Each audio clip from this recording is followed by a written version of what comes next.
Hello and welcome everyone, this is Adam from Critical Impact Gaming, and today we have another exciting Pokemon Wi-Fi battle for you. And I'm going to be playing on Pokemon X and Y for this one because it's another older battle I had a long time ago that I just wanted to upload.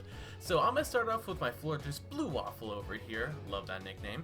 And my opponent's just going to start off with the Greninja, go for a U-turn, just get a little bit of pivot momentum going, and go straight away into his Venusaur, which takes my Moonblast with ease because he resists since he's part poison.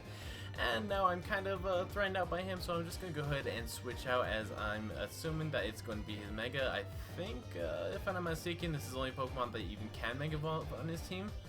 But yeah, he just does go for the Mega right away, which is fine because I've just gone into my Gengar. And I quad resist that Sludge Bomb because I'm part Ghost and part Poison, so I'm not even going to be taking any kind of damage from that after my Black Sludge recovery. So he's going to switch out into his Latios. So at this point, I'm thinking, why would you switch out on something that has the exact same base speed and has the same kind of weakness? I'm weak to him, he's weak to me, that kind of thing. So I'm thinking he's probably Choice Scarf because who would want to risk something like that so early on a game? So he does break my substitute, and he actually stays in while I switch out, so that kind of confirms to me that he's going to be wearing the Choice Scarf set, either that or he's just feeling very lucky.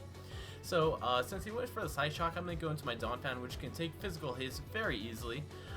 Even though Side Shock is a special move, it does physical damage for those of you that are unaware of that fact. So, I'm going to take this opportunity to take a little bit of risky play and assume that he is indeed Choice Scarf and just go for the Stealth Rocks, forcing him to switch out since even the critical hit from the Side Shock did practically nothing to me. So now I'm going to go out into my special wall, my Florges over here, predicting a Hydro Pump, Scald, or an Ice Beam. He actually goes for a Waterfall, which was very surprising to me. And he's going to be taking a little bit of Life Orb damage, so that's fine by me because he'd just be taking that chip damage every time he goes for an attack, and I can just tank his moves all day long. So I'm going to protect, just get a little bit of the HP recovery from the leftovers. I believe it's 6% in this generation. Yeah, I think it was, it's still 6% now, it's just, burn damage went from 12% to 6%.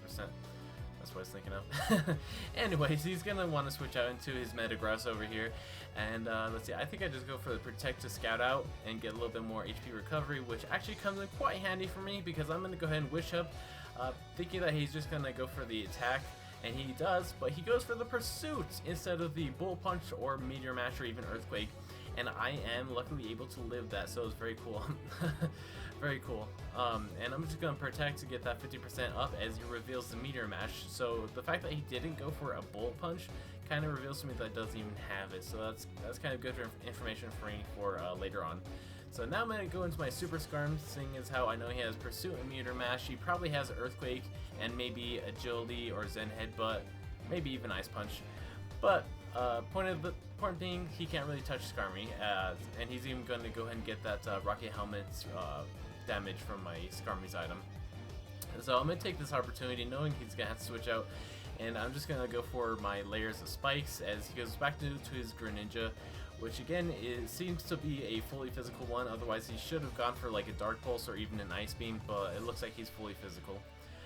So I'm just going to go for the Whirlwind as he takes his Life Orb damage, and then when he comes back in later on, he's going to take some Stealth Rock and Spike Layer damage.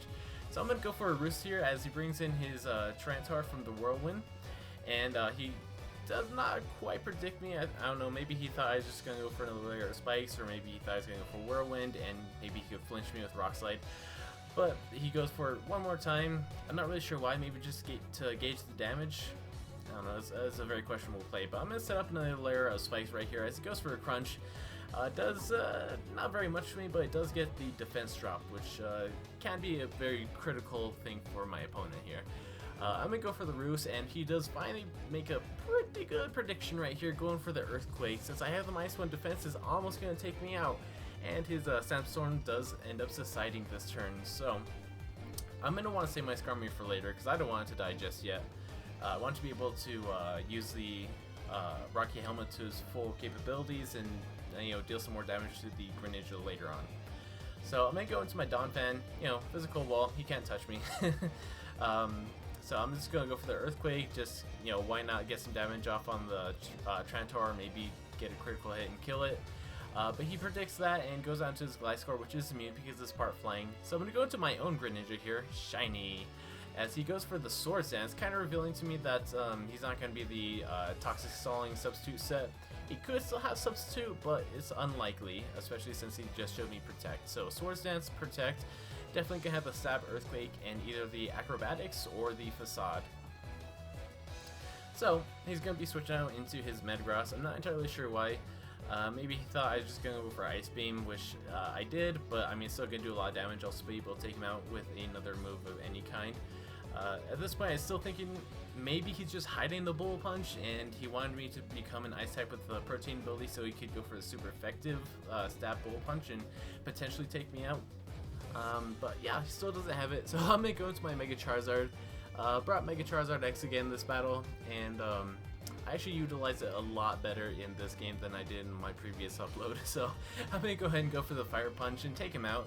As he goes into his Latios, it dies to Stealth Rocks, so I mean that's not really a KO for Charizard, but Charizard was out when it died, so you could say Charizard kind of took out half his team as I take out his Tyranitar.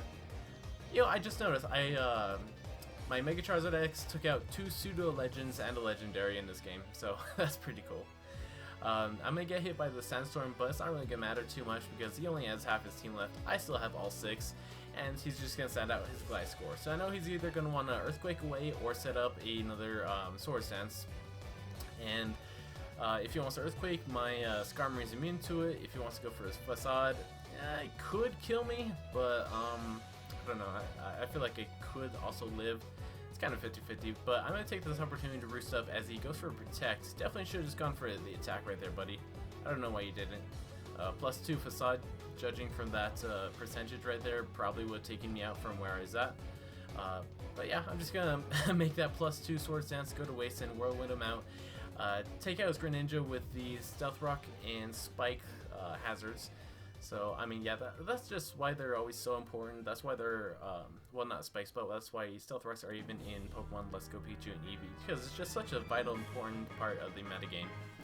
So, now he's going to bring in his second to last Pokemon, his Gliscor, and I'm going to bring out my Shadow Claw. He's going to switch out because he has Facade and Earthquake as his only attacking moves. Earthquake I'm immune to because in X and Y, Gengar still has Levitate, and I'm a Ghost type, so I'm immune to the Facade. So I'm going to take this opportunity to set up a substitute, Sludge Bomb his Venusaur, and that is the end of his Mega with a nice critical hit. So he only has 1 Pokemon left as opposed to my full team of 6. So that's pretty much game. That was a very good game. I think your name was Merjin or Merjin. I'm not entirely sure how I pronounce it. But that was really fun, you guys. If you liked it, make sure to leave a like, leave a comment. I always love reading and replying to comments. And most importantly, subscribe for more. And have a nice day, everybody. Bye.